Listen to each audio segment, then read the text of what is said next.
Around 124 million years ago in what's now China, a turkey-sized feathered dinosaur called Caudipteryx zoomed across the ground through an early Cretaceous forest. In many ways, it looked a lot like the early birds that were learning to navigate the skies of the world at the time. It had wings and a tail featuring the same kind of feathers that those birds were using for flight, ones that are long, broad, and veined. But while Caudipteryx had flight-type feathers, it couldn't actually fly. Its wings were simply too small for that. So the question of what non-flying dinosaurs like Caudipteryx were doing with their feathered wings and why they originally evolved in the first place has been a mystery since they were discovered. But thanks to what might just be one of the strangest experiments in the recent history of paleontology involving a makeshift robot-dino, a new hypothesis has emerged. Early feathered proto-wings might have actually evolved to be scary. This may have been a case of fright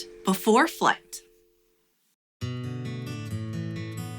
Caudipteryx is a member of a group of dinosaurs called the Pinnaraptorans, which includes modern birds as well as their close extinct relatives. And the group gets its name for the unique kind of feathers they have, pinnaceous feathers, often found on their forelimbs and tails. Pinnaceous feathers are rigid and flat, and they're structured around a central shaft known as a rachis. If you imagine a feather, you're almost certainly picturing a pinnaceous one. But while today they seem like the classic form of feathers and are thought of primarily as tools for flight, feathers didn't evolve this structure until relatively late in their history, and they weren't originally used for flight at all. The earliest feathers were simple and hair-like and evolved at least as far back as the early Triassic period 250 million years ago, before the earliest true dinosaurs themselves even emerged. It's thought that they formed a layer of fuzz, primarily for insulation and possibly for display too, a lot like the fur of mammals. And when these simpler feathers transformed into pinnaceous feathers in early Pinnaraptorans around 100 million years later,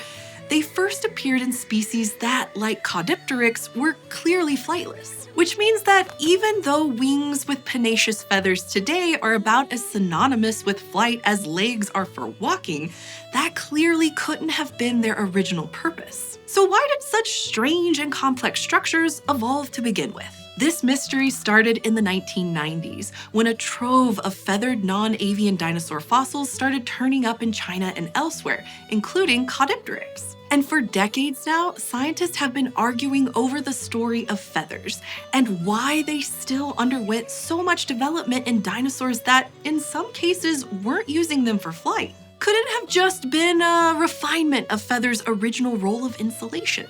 Well, probably not. Pinnaceous feathers aren't much better at this than their earlier, fuzzier precursors, so that can't explain the transition. A more widely accepted idea is communication and display. See, having sheets of broader, flatter, pinnaceous feathers might have provided a better canvas, allowing for more elaborate coloration and ornamentation. But there's still the question of whether communication and display alone could have exerted enough evolutionary pressure to drive such a radical jump in feather complexity. Perhaps these were things that pinnaceous feathers were only adapted for later. Another idea is that even if the pinnaceous feathered proto-wings of dinosaurs like Caudipteryx were too small for powered flight, they might have still provided some useful aerodynamic advantages. For example, in 2003, a researcher proposed the wing-assisted inclined running hypothesis. This essentially argued that by flapping their feathered proto-wings, these dinosaurs could have generated enough downforce to run up steep or even vertical obstacles to chase prey or escape predators, for example. And this kind of dinosaur parkour might have been a sort of stepping stone on the road to flight. Since then, wing-assisted incline running has been one of the leading hypotheses. But what if these early birds and their ancient relatives were actually using these feathers in ways that are much harder to imagine? More recently, in 2024, a team of researchers in South Korea proposed a new hypothesis, one that combined elements of both the display hypothesis and the aerodynamics idea, but put them into a completely different and much stranger ecological context. What if feathered proto-wings and tails evolved to scare and chase down small hidden prey.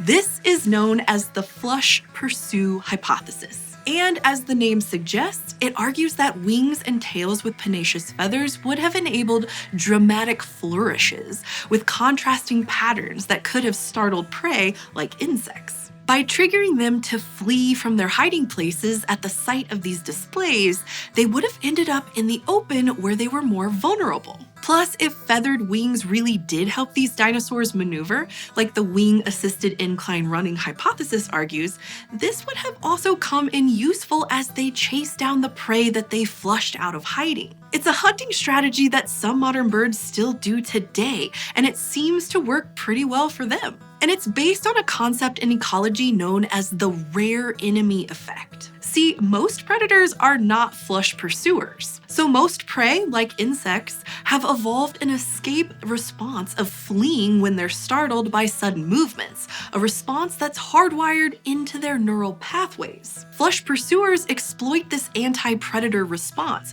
purposefully triggering it with dramatic displays to trick their prey into moving from their hiding spots out into the open. Could this explain why so many non-flying dinosaurs like Caudipteryx had proto-wings with elaborate pennaceous feathers? And could it potentially even be a reason that feathered wings evolved in Pinnaraptorans in the first place? Well, while it's plausible on paper, it's hard to actually prove. These are animals that lived more than 100 million years ago, and complex behaviors like this usually don't leave any kind of tangible evidence behind in the fossil record. So, to actually test the flush-pursue hypothesis, the researchers had to, in a sense, resurrect Caudipteryx, but in robot form. They built the robot, which they named Robopteryx, based on the size, shape, and movement range of Caudipteryx, complete with folding wings and paper feathers. They then unleashed Robopteryx on some unfortunate grasshoppers, a kind of insect old enough to potentially have been preyed on by the real Caudipteryx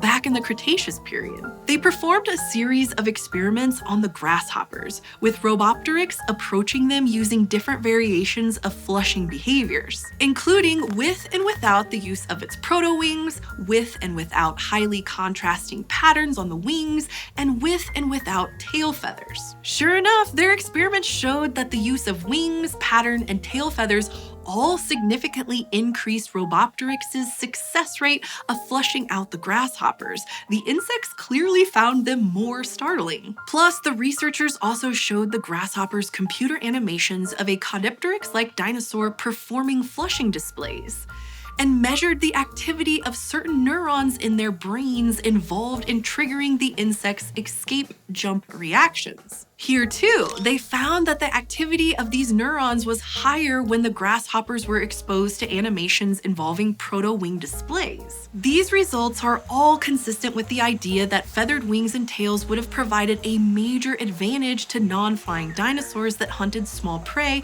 using a flush pursuit strategy. Potentially, this might have been one of the earliest actual functions of pennaceous feathers, as well as the proto-wings that supported them. So, frightening bugs with dramatic displays could have laid the foundation for the later evolution of larger feathered wings that enabled powered flight to eventually emerge. Now, as cool and scary as Robopteryx is, I mean, just look at it, the flush pursue hypothesis is still far from a sure thing.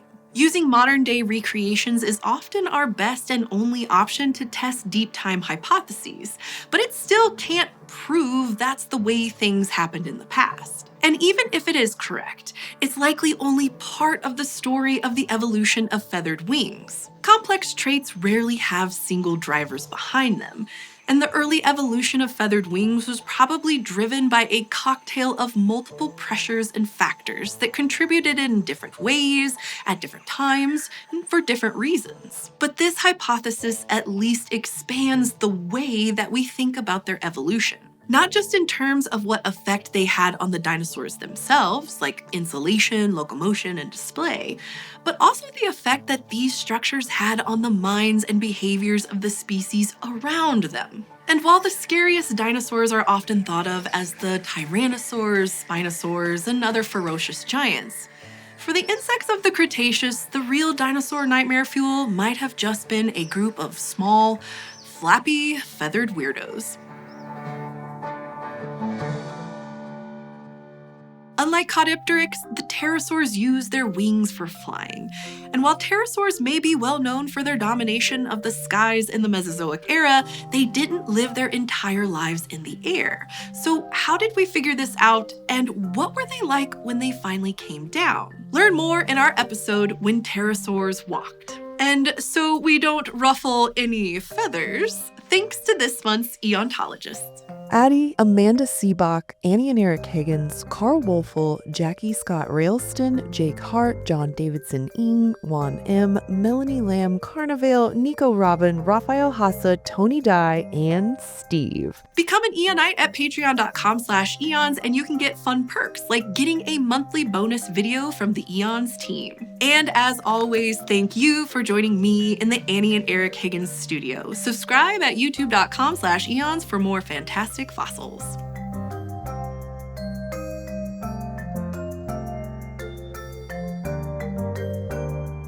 And this kind of dinosaur parkour might have been a sort of stepping stone on the road to flight. Dinosaur parkour!